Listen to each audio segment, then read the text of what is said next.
Honestly, guys, I think Battlefield 6 might be finally getting it. Season 3 has just kicked off, the launch of Golmud Railway, or Railway to Golmud, as a returning iconic map, a bunch of new weapons, balance changes, and some updates to vehicle gameplay.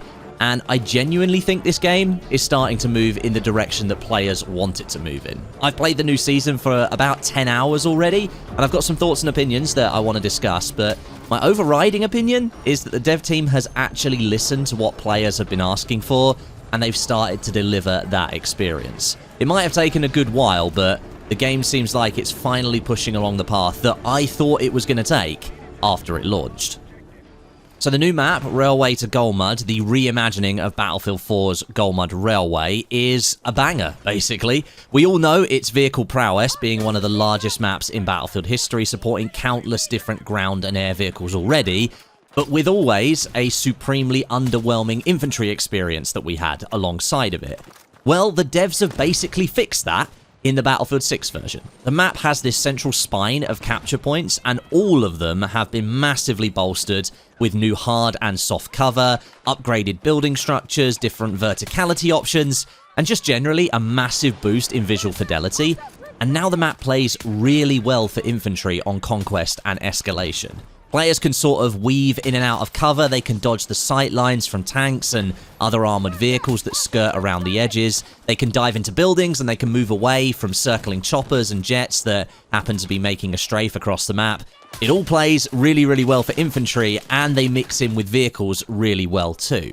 I've spent a lot of time playing the escalation game mode on this new map because it starts off with more capture points, and as the match progresses, the play area sort of shrinks down and it focuses in on the central set of flags.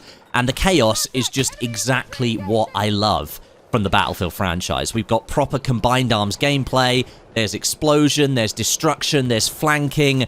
We've got it all here on Railway to Golmud. The map is so much more interesting than some of the others in Battlefield 6, and honestly, the upgrade in visuals with so many assets present on such a large map is probably one of the best looking and immersive in the game right now. And all it took was a map that was big enough to support all the different types of Battlefield gameplay at the same time. Not tiny maps that have sought to shorten the time to engagement so much that they'd be suitable for an attention span that's been ruined by TikTok.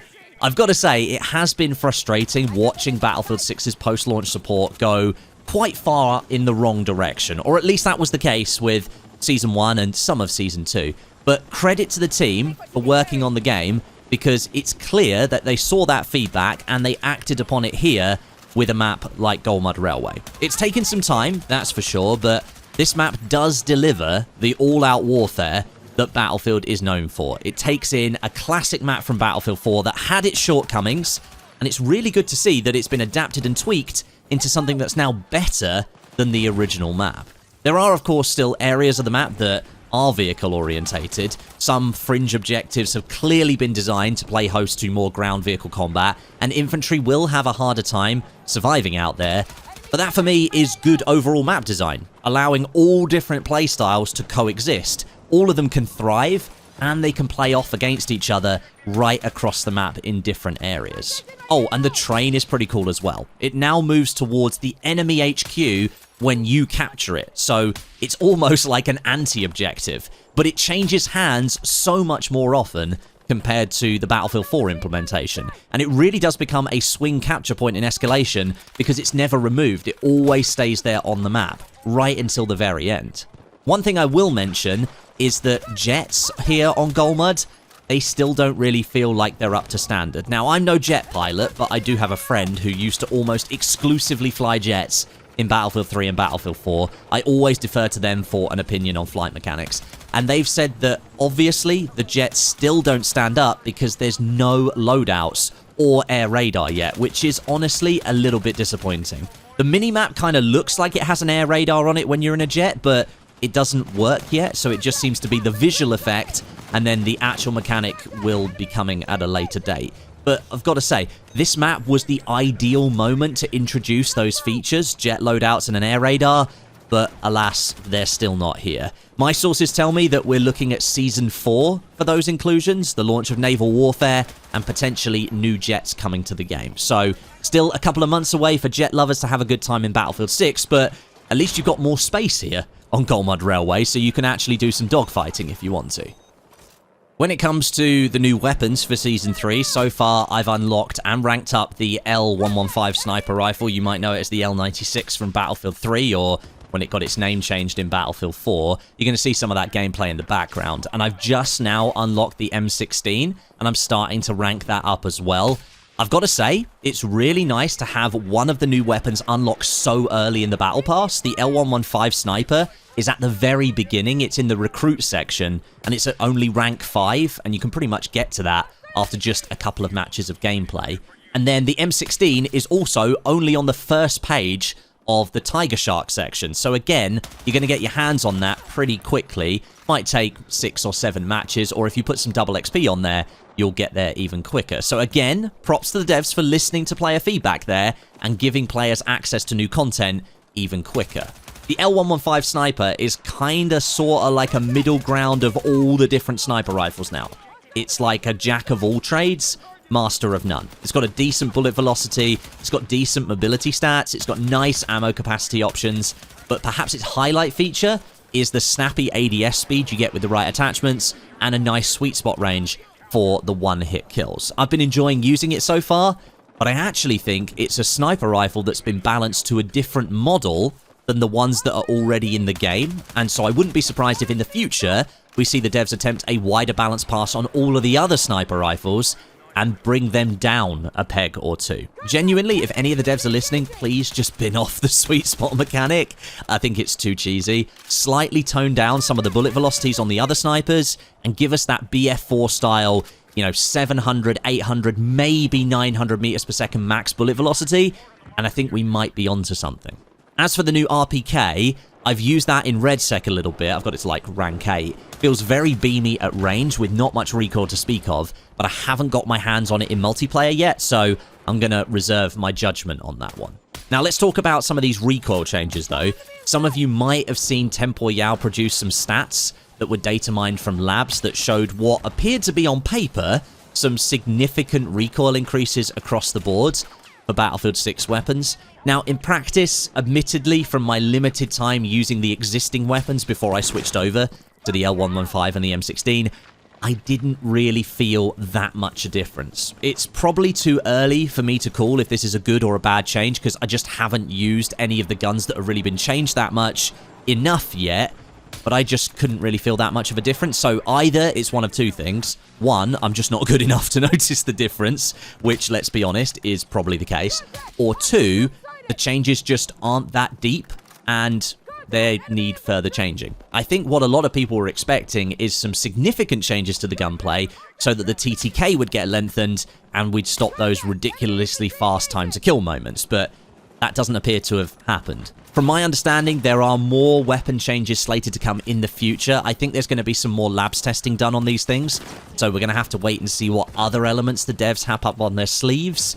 But right now, with the launch of Season 3, the recoil changes don't seem that severe, and as such, the TTK still feels largely the same, with a couple of outliers. With that being said, though, I didn't notice myself being killed around corners as much in this update, but there were a couple of deaths where I noticed enemies weren't quite looking at me, but they still shot me and killed me. So there's some desync in the animation still, so I think this netcode stuff will probably be a thing that takes a fair amount of time to solve in Battlefield 6, to be honest. There are a few new attachments that you can unlock in Season 3 as well, and you can see these in your challenges menu. And once again, I do think the devs heard feedback on these things loud and clear. Unlocks like these should be fairly simple and not a massive chore for you to do. The requirements to get your hands on them for Season 3 are just kill targets with different categories of weapons. And all of the attachments sit within the ergonomics section. There's a new burst fire mod attachment that becomes available for different weapons that will reduce the horizontal and vertical recoil of the gun, but of course it's limited to burst fire only. There's an aftermarket buffer which reduces the effects of visual recoil. That one I do want to test out a little bit.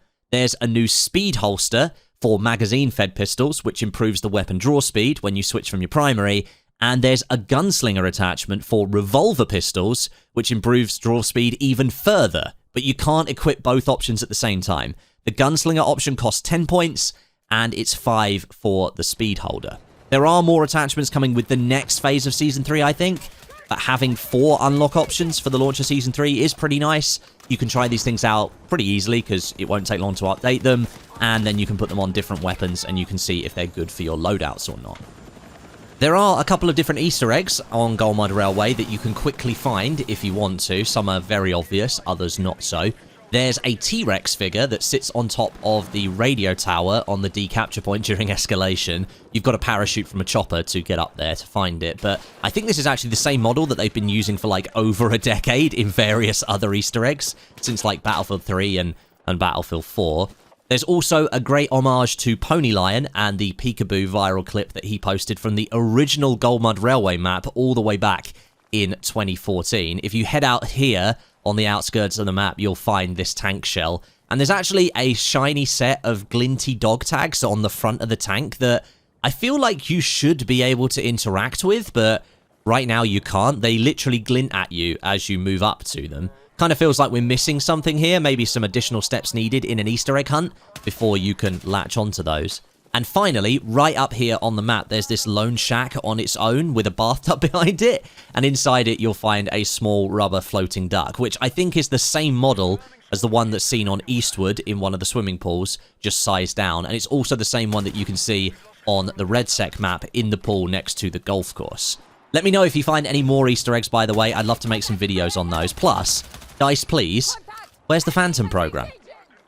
So overall, I do have to say this update has been a big W for me for Battlefield 6. I know some of you guys have been on at me for quite a while now, saying all I do is complain about this game, and that's only because I know how much better this game could be if the team were to listen and to implement some feedback that the players have been giving for the last 7 months.